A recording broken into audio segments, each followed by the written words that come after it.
Are you rolling?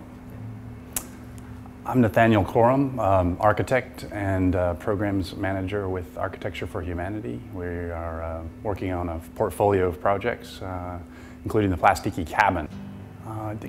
David was here on one of his early scouting visits, and Cameron Sinclair is our executive director.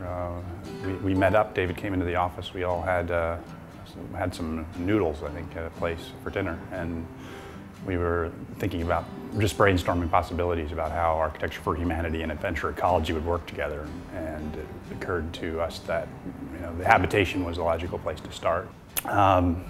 The cabin design, we initially, as I tend to do, brought up 3 or 4 options and shared them with David and the design team. And David elected the sort of Buckminster Fuller-esque geodesic scheme, which we had one that involved bamboo. That we brought natural materials in, but it was decided early on that we really wanted to have the boat be built of plastic,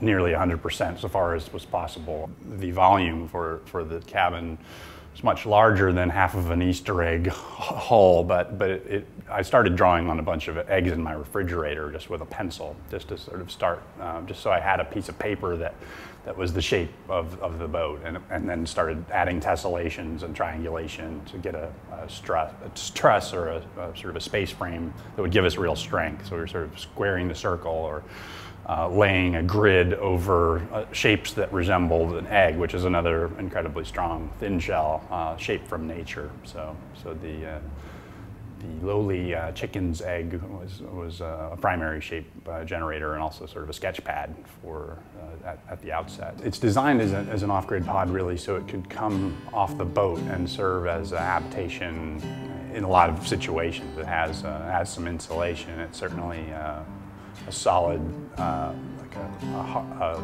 thin shell tent in a way, and it would be very useful in a disaster response way. Once we got to the geodesic approach and elected to go that route, and that was, David was fond of that, and I think we've got to a really good place with that now. It's actually under construction today.